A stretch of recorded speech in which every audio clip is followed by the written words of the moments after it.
All right, y'all, you know Victoria Migues. Say hello to everyone. Hello. All right, what are you doing with me today? So we are about to install 2 rows of hand-tied wefts. These are 18 inches. They're basically gonna fill in the gaps that she has here. She has really, really thick hair, but it looks better when it's all filled in. Let's get started by figuring out where we're gonna place these wefts. So when you do the placement, you want to make sure, of course, how people wear their hair day to day. So I wear a lot of ponytails, so I need mine to be where I pull my hair back, I'm not gonna see them. You also wanna keep in mind that the hair at towards your face, where your end point of contact beads are, is more fragile. So you wanna make sure you're placing that in a very secure spot that's not gonna be pulled on, tugged on. You're also not gonna see it. I've heard so many different types of extensions, from tape-ins to clip-ons, halos. What's the difference and what is a sew-in? So your sew-ins are essentially sewn in by hand. There's different bases that you can do. Some people do the braided bases, some people do beaded bases.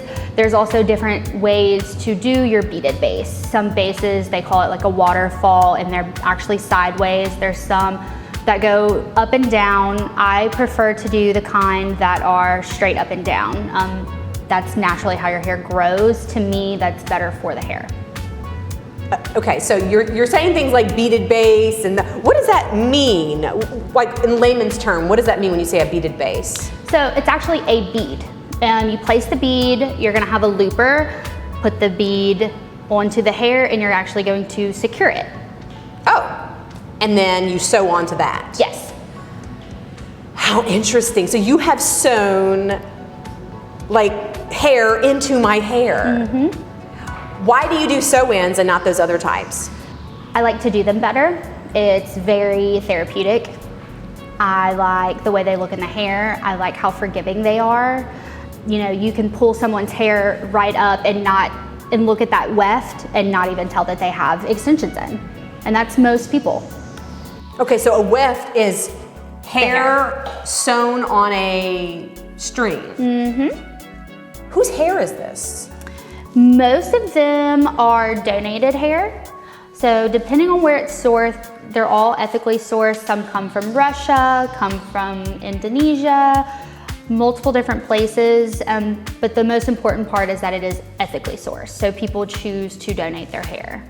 And is it the natural color or are they dyed? They're all chemically processed. Okay, so like my hair could like be a Russian lady's hair. Mm-hmm. Thank you. How long does it last before you have to do something about it? Everyone's hair growth is different. So some people can do 6 weeks, I go 12 weeks. My hair doesn't grow very fast. You typically, I think we normally do about 8 weeks on yours, and then we take them out and put them back in. How much does it cost to get hair extensions? It's an investment. I wouldn't necessarily say it's expensive. So some people it might be, but it's definitely a big investment. You want to take into account that you might be coming in every 6 weeks, you might be coming in every 12 weeks. And move-ups range from about $240 to $380, just depending on what's involved. And then hair can range anywhere from $300 to typically a half pack of extensions is about $300. Most people have a pack. Some people have a pack and a half. Some people have 2.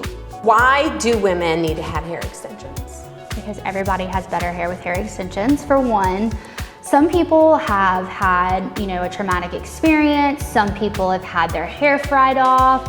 Some people's hair doesn't grow anymore. I have a lot of patients that have been through chemo and that have short hair and they want to have their long hair back. There's all different things. Some people like them for thickness. I like them for thickness and length on myself personally. Everybody's a little bit different. For you, we just do for some va-va-voom. So you love extensions? Love them. It's my favorite thing to do. It's a big transformation. A lot of people are so self-conscious about having short hair, or they've cut their hair and now they've lost their security blanket, and it's just something that makes someone smile. People are so happy when they see that giant transformation of having no hair to all of this hair.